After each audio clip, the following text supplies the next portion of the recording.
Welcome back to lovely Cellar Chats here at Second Class. I'll be honest, I never get tired of sitting in this room, although my voice echoes a little bit, which I'm not super fond of hearing my voice, but being in this room is pretty relaxing, somewhat therapeutic, one might say.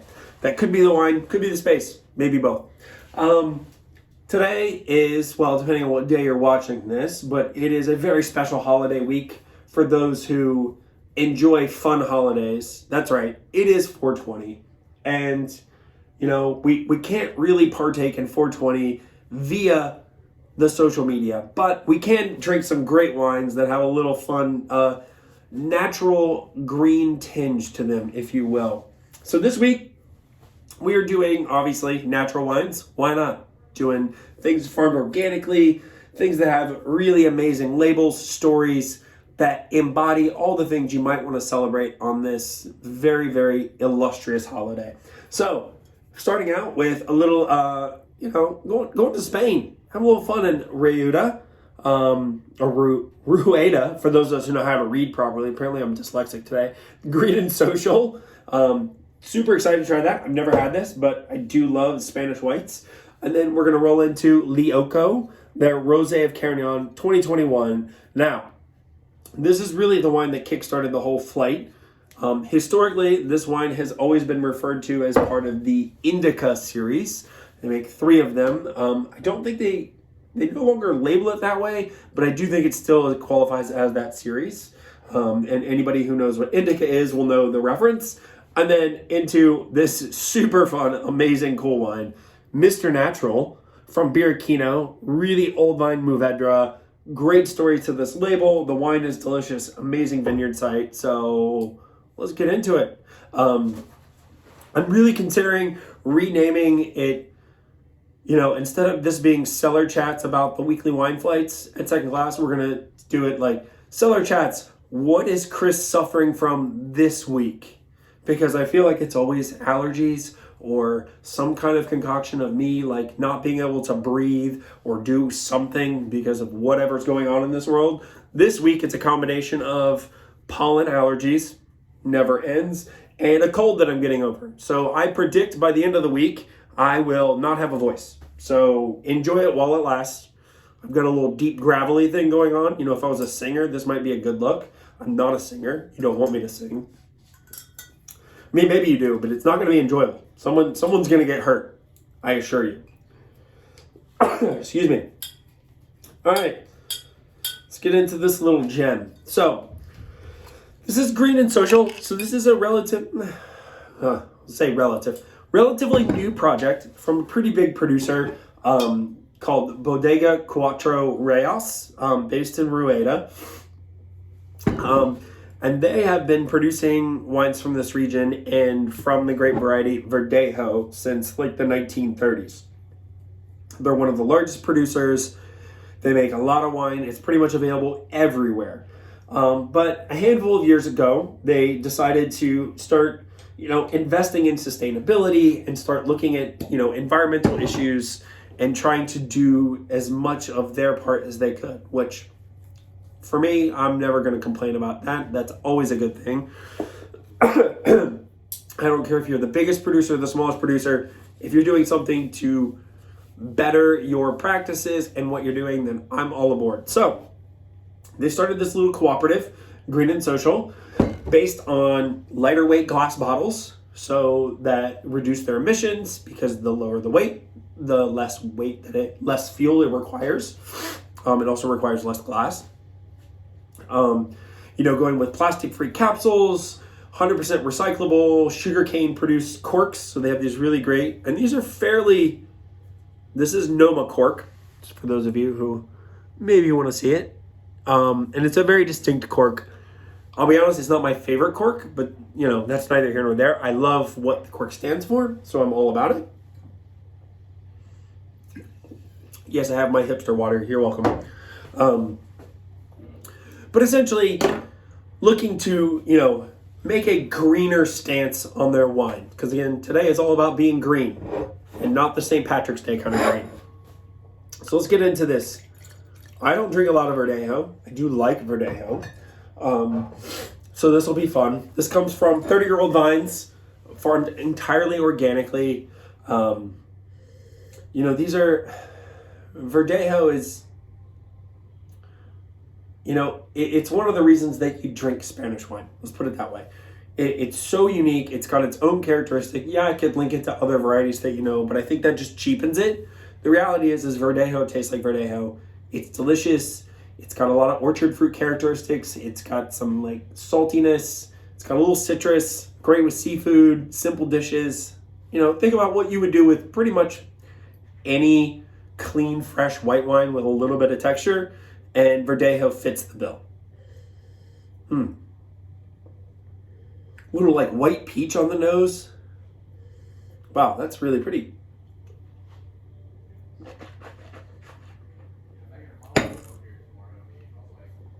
Ooh, yeah. Whoa. Lots of like green apple, almost like yellow pear. Now, I don't eat a lot of orchard fruit, but it makes me think of like the texture and the feel of like Bosque pears. If you ever like have one of those, and they're a little bit soft. They're not quite as crisp and like crunchy as an apple.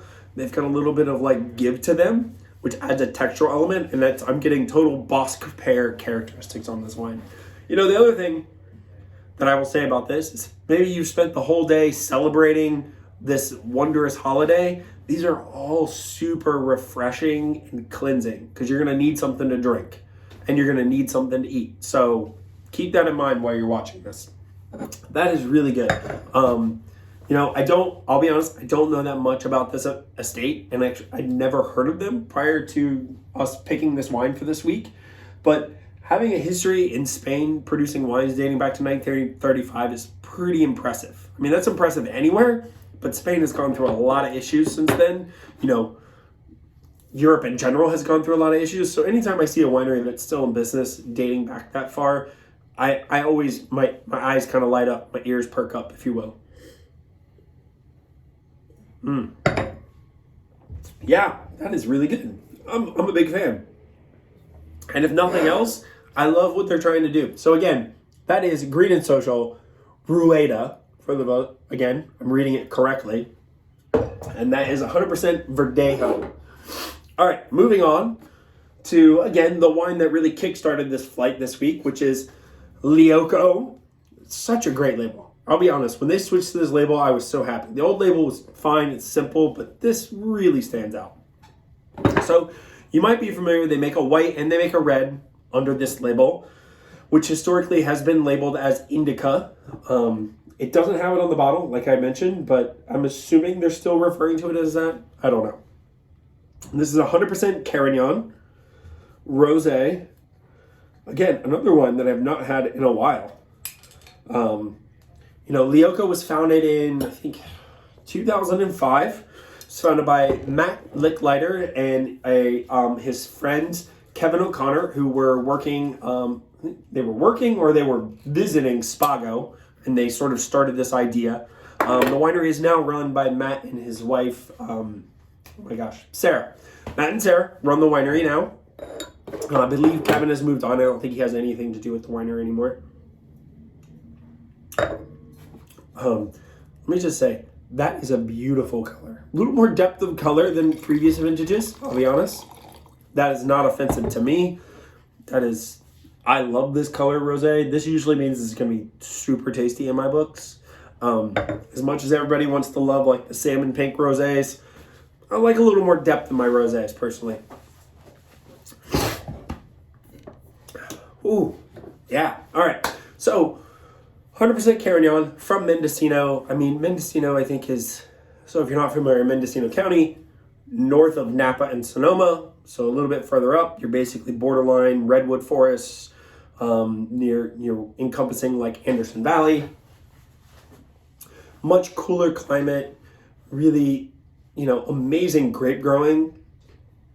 But for anybody who is looking to step outside the box and have a little fun and try something different that you're not typically used to, Mendocino has become a hotbed. I mean, it's always been a go-to for, the secret which would be like a couple of the places north of Napa where they'll kind of bulk up the Napa wines with some less expensive Cabernet, because you can do that. So there's a decent amount of Cabernet and Pinot Noir and Chardonnay, all those things grown. But you get to find really cool stuff like Carignan. There's some like rind growing up there. I think there's some Ionico, a whole handful of really beautiful things. But I would say that Mendocino County and Carignan specifically has really become like a lifeblood for Lioco. They use it for a lot of their reds. They obviously use it for their Rosé production. And they're really, one of the original champions of this grape variety in California, which I think is so much fun. As much as we all love those traditional varieties that we're familiar with, it's fun to drink different things. So I always love that on the back of their label, they give you what they think it smells like. And anytime I see these tasting notes, I know the rosé is going to be good. Watermelon and Jolly Rancher. Those are really good tasting notes. And not Jolly Rancher as in like sugary sweet. But think about like your first impression when you open a Jolly Rancher, if you've ever had one. And it's just that intense, plush fruit candy aroma. Now just take that without the sugary sweetness, and those are all the things you're getting with this.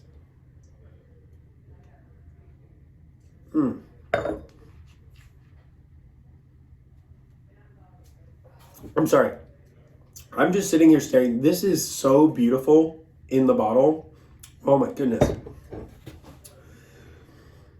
Wow. So this is a super exotic tasting note, but it does say it on the tech sheet and on the bottle. Pink guava. Now, if you've never had pink guava, think about maybe, remember the old Sobe drinks from like the late 90s, early 2000s? They had like the lizard on the front. There was always like a pink guava like flavored one, which I always loved. I think it was pretty popular. This tastes like that to a T in the best way possible. It's a little salty. It's got a little like pretty like hibiscus rose kind of like dried flower petal characteristic, but the fruit and the texture on this wine is truly stunning. I don't have other words. This wine is excellent. If for no other reason, just come drink this. I mean, you should have the whole flight because they're amazing. I can't wait to get into this red. But this might be the best Lioco Rosé I've ever tasted. Now, like I said, I haven't had Lioco Rosé in probably a couple of years, but I did formerly used to taste it pretty much every year. This wine is excellent. So happy to have this on here. So happy to be sharing it with everybody.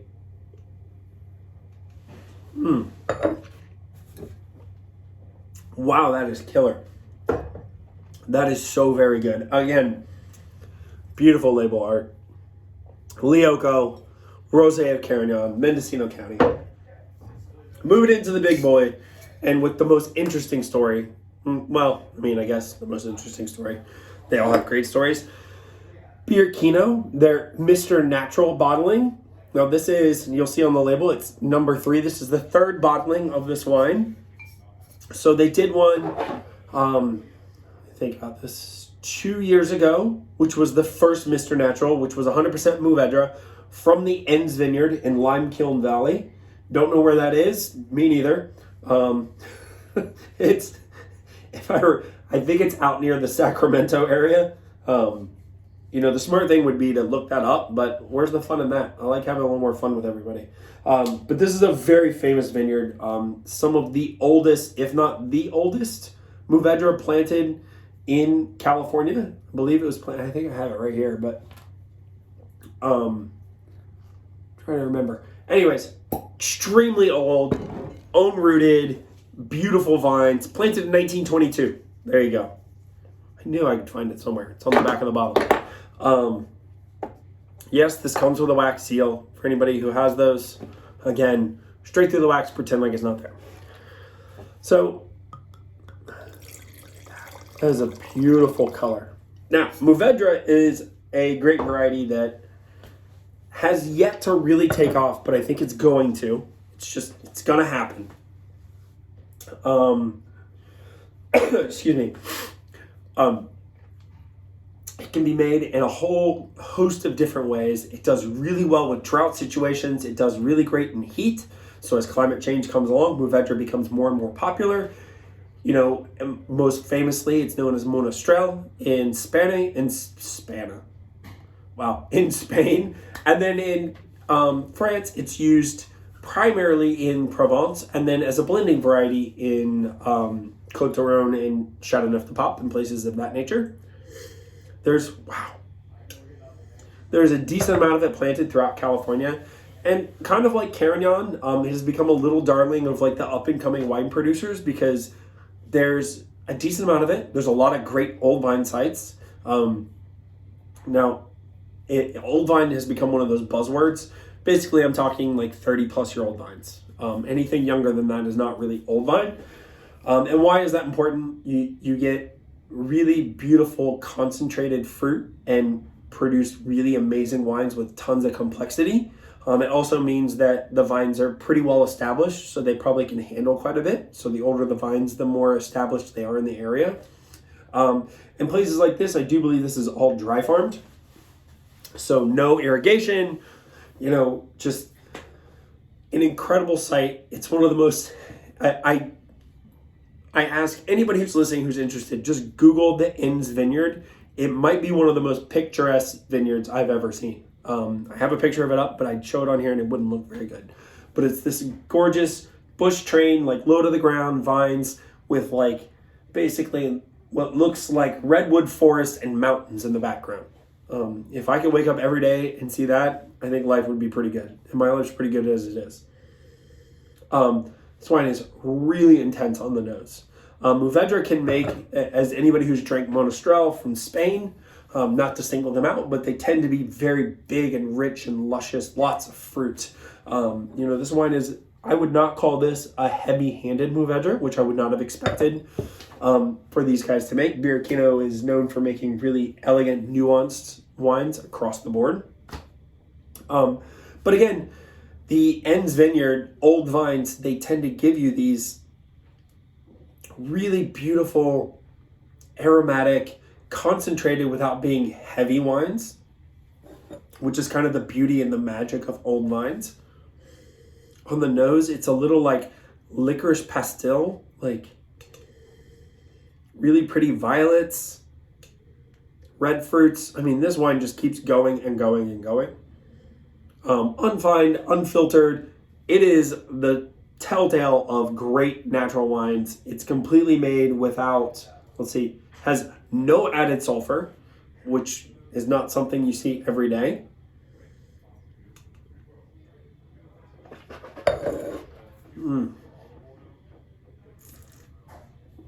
Wow. That is excellent. Despite it having such dark, again, I said violets and licorice and dark red fruits, the palate is so salty, mineral, refreshing. It's almost like pomegranate, like eating like a handful of super fresh pomegranate. Oh my gosh, that is stunning. Again, I hate to keep using this word. It is stunningly beautiful. It is incredible. So I know I said that the label was really interesting. So this cool little cartoon, this is Mr. Natural. That's actually his name. It's from a comic strip in the 70s that was published in the Village Voice in San Francisco. And it was basically this old hippie, this old naked hippie that would just go around like causing all of these issues. And he became like a cult classic across the San Francisco Bay.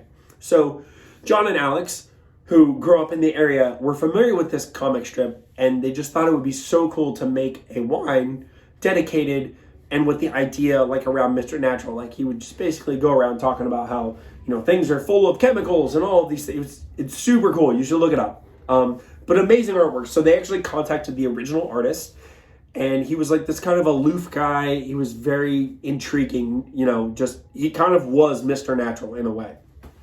And they contacted him. They said, we really want to use this artwork for a label. Is this something that we can do? And they were able to get the rights to use it for this label. So this is the third rendition. And it's so cool. It's him standing on a beach, and it just says, "Stick with me, folks. I got all the answers." Oh, yeah. And then the little teddy bear in the bottom just goes, "My hero."